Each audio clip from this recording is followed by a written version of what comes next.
내년 2월부터는 세입자가 전세 보증금을 온전히 돌려받을 수 있도록 공사가 보증해주는 전세금 반환보증보험 가입돼 집주인의 동의를 별도로 받지 않아도 됩니다. 세입자 보호 대책의 핵심이었던 전월세 상한제나 계약갱신 청구권 제도는 2020년 이후 임대주택 등록 의무화와 연계돼 단계적으로 도입됩니다. 차유정 기자입니다. 내후년까지 5만 가구가 입주를 앞둔 경기 화성 동탄 이신도시. 재작년 부동산 부양책 여파로 입주 물량 폭탄을 맞게 된 이런 지역들에선 벌써 세입자 찾기가 힘든 역전세난 조짐이 나타나고 있습니다. 문제는 역전세난이 현실화할 경우 기존 세입자들이 원래 냈던 전세 보증금을 온전히 돌려받기 어려워진다는 겁니다. 주변 전세 가격이 동반 하락하면서 역전세 문제를 낳기도 합니다.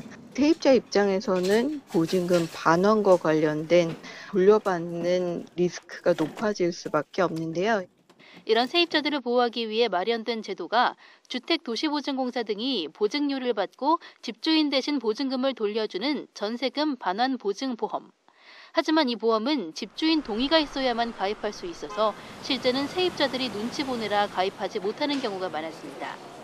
내년 2월 이후부턴 집주인 동의 없이도 바로 가입할 수 있게 됩니다. 세입자 권리 보호를 위해 정부가 마련한 대책으로 가입 대상 보증금 한도를 수도권은 최대 7억 원까지 확대해주고 취약 가구에는 보증료를 더 많이 깎아줍니다. 이 밖에 임대차 계약 갱신 거절 시 통지 기간을 계약 만료 한 달 전에서 늦어도 2달 전까지 하도록 하고 우선 변제받을 수 있는 소액보증금 기준도 상향 조정하기로 했습니다. 논란의 중심인 전월세 상한제는 오는 2020년 이후 단계적으로 도입됩니다.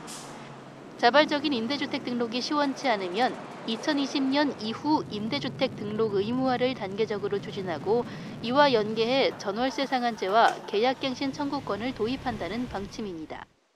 임대차 시장 데이터베이스를 통한 현황 분석, 등록 의무화 등과 연계하여 계약갱신 청구권과 전월세 상한제를 도입하는 방안도 추진해 나갈 계획입니다. 이와 함께 내년 출범 예정인 조세재정개혁특위를 통해 다주택자 보유세 등 부동산 과세체계에 대한 종합적인 개편 방안도 마련할 예정입니다. YTN 차유정입니다.